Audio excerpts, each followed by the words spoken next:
সবাইকে নতুন আরেকটা ভিডিওতে স্বাগত। আজকে আমরা পড়ব প্রিজম। তো এবং প্রিজমের ক্ষেত্রে মেনলি যেটা ইম্পর্টেন্ট মাধ্যমিকে আসে সেটা হচ্ছে যে কৌণিক চ্যুতি, যেটাকে আমরা ডেল্টা দ্বারা প্রকাশ করি। এর আগের ভিডিওতে আমরা দেখেছি যে সমতল দর্পণ দ্বারা এবং প্রতিসরণের ফলে যে চ্যুতি কী কী হয় সেগুলো, যেমন সমতল দর্পণের ক্ষেত্রে ডেল্টা সমান হয় 180 ডিগ্রি -2i। যদি লঘু মাধ্যম থেকে লঘু টু ঘন মাধ্যমে হয় তাহলে কী হয় i - r, এটা আপাতন কোণ, প্রতিসরণ কোণ। আর ঘন থেকে লঘু যদি হয় তাহলে আমরা দেখেছি r - i। তাহলে এটা আমরা এর আগের ভিডিওতে দেখেছি, যারা দেখোনি তারা অবশ্যই দেখে নেবে। তাহলে এই যে প্রিজমের ক্ষেত্রে যে চ্যুতি সেটা আমাদের বুঝতে খুবই সুবিধা হবে। আমরা এখানে মেইনলি কি প্রমাণ করব, সেটা হচ্ছে ডেল্টা সমান সমান i1 প্লাস i2 মাইনাস এ বা i plus E minus A, এই সূত্রটা আমরা প্রমাণ করব। তো কার ক্ষেত্রে? এটা প্রিজমের ক্ষেত্রে। তাহলে একটা প্রিজম কেমন দেখতে হয় সেটা আমাদের দেখে নিতে হবে। আমরা প্রথমে প্রধান ছেদ দেখে নিচ্ছি আঁকা বোঝার সুবিধার জন্য। তিনটা প্রধান ছেদ নিলাম।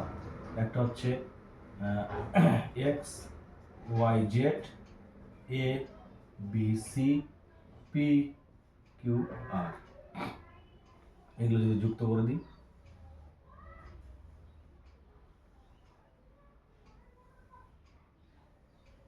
তাহলে এটা কি হলো? এটা একটা হলো প্রিজম, যার এই কোণটাকে বলে, এই কোণটা হচ্ছে প্রিজমের কোণ, প্রতিসরক কোণ বলা হয়। তো প্রিজম যদি বলা হয় প্রিজমের মোট কয়টি তল আছে, প্রিজমের কয়টি তল থাকে, কয়টি তল থাকে, তল সংখ্যা কয়টি? তল সংখ্যা হচ্ছে 5টি। এটা ভেরি ভেরি ইম্পর্টেন্ট। এটা কী দিয়ে তৈরি হয়? সাধারণত কাঁচের তৈরি হয়। এটা একটা প্রতিসারক মাধ্যম, স্বচ্ছ প্রতিসারক মাধ্যম। প্রিজম হচ্ছে একটা স্বচ্ছ প্রতিসারক মাধ্যম, যে কি করতে পারে, যে হচ্ছে আলোর বিচ্ছুরণ ঘটে। আমরা পরবর্তী ক্লাসগুলোতে এটা পড়বো। এবার এই যে 5টা তল, তার মধ্যে আয়তাকার তল আছে 3টা। আয়তাকার তল কয়টি আছে? 3টি। কি কি? আমি আয়তাকার তলগুলো লিখছি, যেমন ভূমিটা প্রথমে লিখছি, ওয়াই জেড আর কিউ, ওয়াই জেড আর কিউ। এই ভূমিটা ঘষা ঘষা থাকে, হ্যাঁ, এটাতে কোনো আলো রশ্মি এটা দিয়ে কোনো পাস করে না, যেটা ভূমি। আর দুই দিকে দুটা, হ্যাঁ, 3টার মধ্যে একটা হলো ভূমি, আর 2টা আছে প্রতিসারক তল, যাদের একটি তলে আলো আসে আর অপর তল দিয়ে বেরিয়ে যায়। কিন্তু এরকম একটা তলে আলো আসে, অপর দিয়ে বেরিয়ে যায়। প্রতিসারক তলগুলো কি হবে? একটা হবে এক্স ওয়াই কিউপি, আর একটা হচ্ছে এদিকে একটা এক্স জেড আর পি। তোমরা অন্য নামও দিতে পারো, এমন নয় যেগুলো দিতে হবে। তাহলে 3টা তল হয়ে গেল, আয়তাকার তল। এবার ত্রিভুজাকার তল আছে 2টা, ত্রিভুজাকার তল কোনটা? এই সাইডে একটা, ওই সাইডে একটা। এটা মাঝখানটা প্রধান ছেদ, যদি আমরা কাটি তাহলে সেটার জন্য নাম দিয়েছি। হ্যাঁ, একটা হচ্ছে এক্স ওয়াই জেড আর একটা হচ্ছে পি কিউ আর।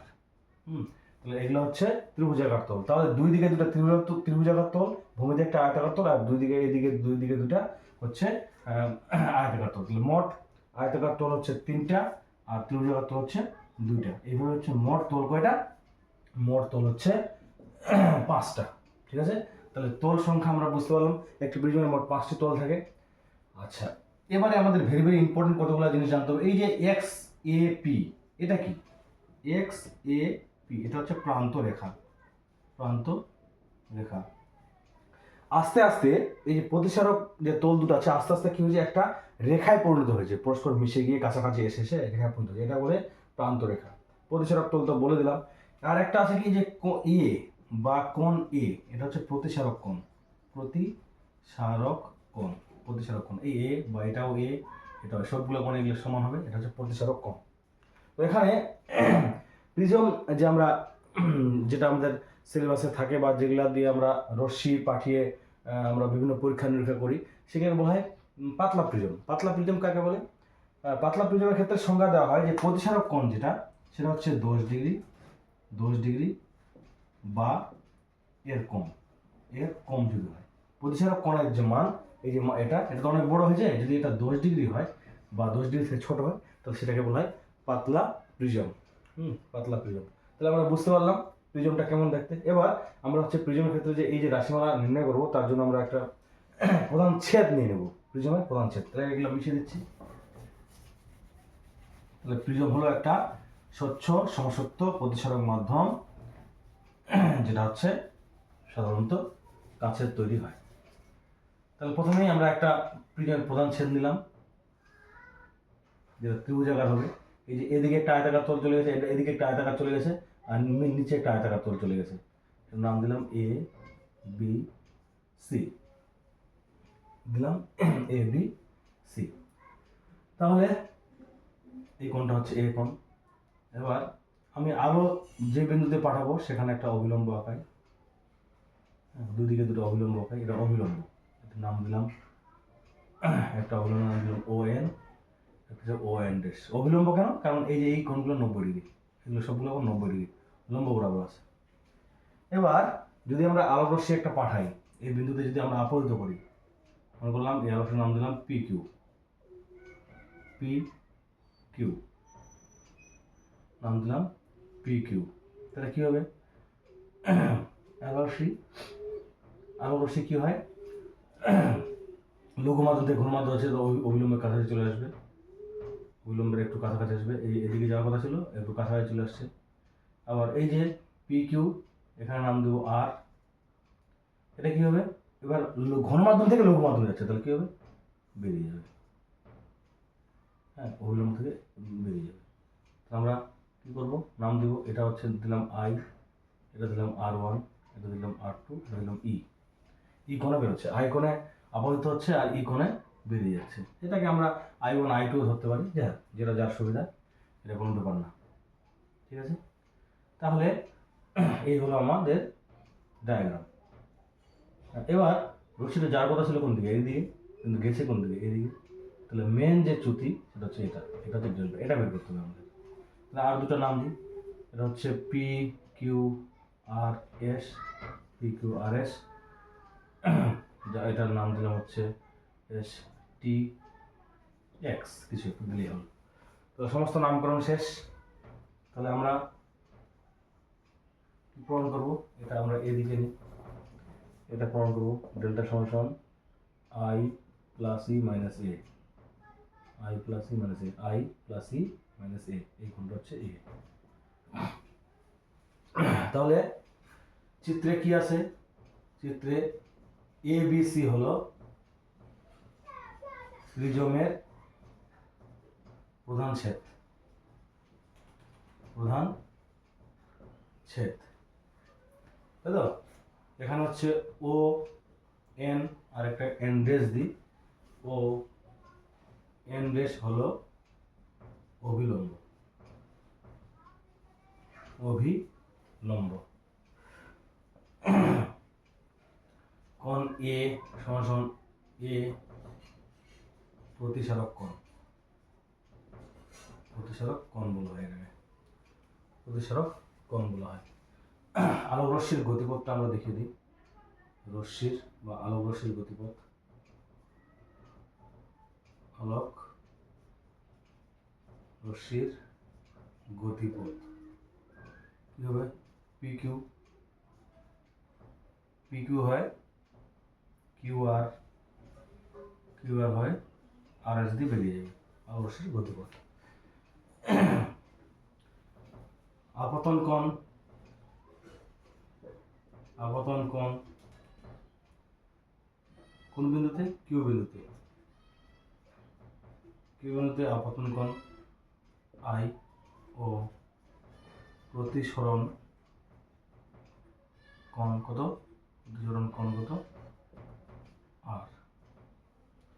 আর আর বিন্দুতে আপতন কোণ কত? আপতন কোণ R2, R1, প্রতিসরণ কোণ দিয়েছি আমরা ই। এই পর্যন্ত বোঝা গেল? তাহলে মোটামুটি আমরা সব কিছু বলে দিলাম, এবিসি হলো প্রধান ছেদ। এবার আমরা কি দেখবো? এবার যে আমরা চ্যুতি কোণ যেটা আমরা বের করছি সেটা লিখব। চ্যুতি কোণ কোনটা? চ্যুতি কোণ ডেল্টা, তাই তো? সমান কোন কোণটা? X T S, x T S. এটা আমরা কি করতে পারি? যেহেতু এখানে দুইবার দুইবার কি হয়েছে, দুইবার হচ্ছে প্রতিসরণ ঘটেছে, একটা কিউ বিন্দুতে আর একটা হচ্ছে আর বিন্দুতে। তাহলে কিউ বিন্দুতে কি হয়েছে আমরা লিখে দিই আগে, এখানে যেটা হবে I minus R one r plus, actually আমরা লিখব delta one plus delta two, ঠিক আছে, ডেল্টা ওয়ান ডেল্টা টুকে লিখে দিচ্ছি। তাহলে অতএব ডেল্টা সমান সমান ডেল্টা ওয়ান মানে হচ্ছে I minus R one plus delta two মানে হচ্ছে ডেল্টা টু মানে কি, ডেল্টা টু মানে হচ্ছে E minus R two, E minus R two. এখান থেকে আমরা কি পাবো, এখান থেকে পাবো হচ্ছে I plus E minus R one plus R two, এটা 1 নম্বর সমীকরণ। এবার এই ডেল্টা ওয়ান আর ডেল্টা টুটা কি, ডেল্টা ওয়ান ও ডেল্টা টু আমরা লিখে দিতে পারি, ডেল্টা ওয়ান ও ডেল্টা টু হলো হলো কিউ ও আর বিন্দুতে চ্যুতিকোণ, চ্যুতিকোণ। আমরা জানি লঘু মাধ্যম থেকে ঘন মাধ্যমে গেলে আই মাইনাস আর হয়, আর মানে কোথায় আপাতন কোণ মাইনাস প্রতিসরণ কোণ হয়, আমরা এর আগে দেখেছি। হ্যাঁ, লঘু মানে রেয়ার একটু ডেন্সার হলে আই মাইনাস আর হয়, আর ডেল্টা আর থেকে ডি থেকে আই হলে ডেন্সার থেকে মানে ঘন মাধ্যম থেকে লঘু হলে কি হয় আর মাইনাস আই হয়। এটা হচ্ছে আপাতন কোণ প্রতিসরণ কোণ, প্রতিসরণ কোণ আপাতন কোণ।